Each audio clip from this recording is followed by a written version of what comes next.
all your valuable insights. Also joining us now is a former Education Secretary who has worked in the social sector and also has been the Education Secretary of India, R Subrahmanyam. Thank you, Mr. Subrahmanyam, for speaking to NDTV. So many experts, including you, who understand NEET and the nature of competitive examinations have pointed out that NEET, a medical entrance that is today taken by over 24 lakh students across 4,000 centres, is too critical and large scale to be limited to paper pen tests for one day. What are the short-term reforms that you envisage for NEET, at least to get its credibility back? So we have discussed the conduct of the NEET as far back as in 2017, 2018. And we were very clear that this is one high-stake exam which has to go online.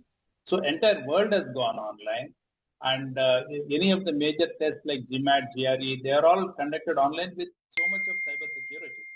And the entire idea of starting NTA, National Testing Agency, was to bring in that sort of a professional testing service, which is there in other countries, but unfortunately we're still struggling with CBSE and all that. So when we set up this organization, the entire idea was to go to a very, very transparent, but at the same time foolproof online systems.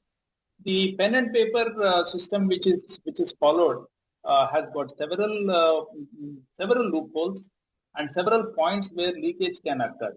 So we call it as a very, very high risk exam, because you are depending on human element at every point. At the point of setting question paper, there are at least, I have identified 11 points where technically an unscrupulous person can break into the system and leak it, which will destroy the so many hopes of so many people, so many other youngsters who have actually studied hard.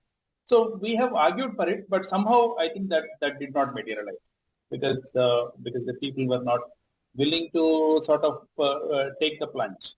Right. But the fact is that the other sister exam, like JEE, for example, has started, and you can see JEE is not only conducted very successfully, it's conducted twice.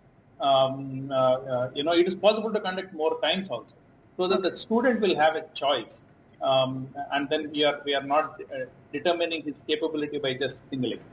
But sir, the offline nature of NEET, was it formulated by the court? Why was it not made online to start with? Because JEE has been online. No, I don't think Supreme Court has said no to online. It was not presented before. Okay. It was not presented before the Supreme Court, and the presentation was to be done by the Health Ministry, and they felt that probably Supreme Court will not agree. So it has never gone before the Supreme Court. Okay. Also, sir, NTA came up in 2017, like we know, to give a professional, scientific character to exams such as NEET and JEE. But today it is clouded under allegations. Do you see NEET NTA serving its purpose, and where do you find it lacking? NTA has done a phenomenal job. I think in a very short time, I think the exams they have conducted, they have done extremely well. There were issues pertaining to like CUT of last time. There were issues. And now we are hearing about this NEET. But otherwise, the way that NTA is organized is extremely professional. It's extremely professional, and it does not lend to any doubt about its credibility. So, as an organization, it has done well, provided, of course, the ministry which is actually seeking its services, they have to actually cooperate and then give it a free hand. So where it has happened, it has done extremely well. Okay. And so what are the 11 areas that you said you have looked into, and where all do you think things can go wrong in a manual examination such as the NEET? So in a pen and paper examination, see, there is a person who is setting the question paper, right? So one or two or three, four persons who set the question paper, so they have to be extremely truthful to their task. So we are relying on the human capability. So this is definitely one leakage point. Then afterwards, it is the questions which are set are somebody else is typing it, right?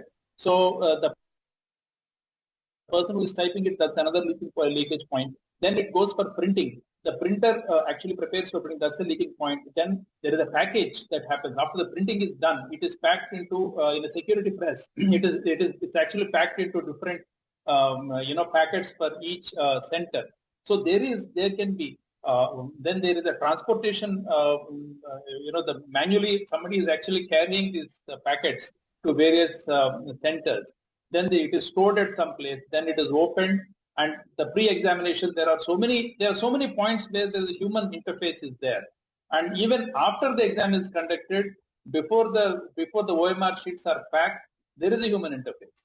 So my argument is that where there is a human interface, you are actually taking a grave risk. Today, technologies are available which will eliminate that and make the whole job extremely foolproof. So we need to adopt that, like JEE has adopted. So I think there is no reason why NEET should not adopt. Okay. Also, Mr. Subrahmanyam, what do you think is the future of NEET and what does the government need to do in the long term? I ask you this because I see students around me, medical aspirants preparing for Olympiad, also state medical entrance examinations. Apart from NEET, is there a better way of assessing a medical aspirant rather than making her just focus on one exam or like a group of examinations? I think immediate, this particular exam, I will not be able to comment because I have not seen how it is done and I don't want to get into the controversy. I'm sure there are better people who are investigating that. What I think immediately in the short run, what we should do is to switch to online mode of testing, and it is possible to do it well. And in the long term, I think it's very necessary to reduce the stakes in one particular examination. So it can be done in several ways. One is, of course, conducting multiple examinations like JEE does.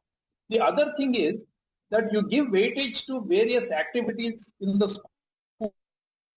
For example, today there is no weightage for participation in science fairs or participation in social service like NSS, like what happens in other countries. See, suppose if you have to get a medical seat, you have to serve, old age homes or nursing homes. You have to actually prove that you are interested in that particular subject. Here we are very blindly depending on one examination, which is terribly wrong. I think we need to really look at a long-term assessment of the candidate to see his suitability for medical profession.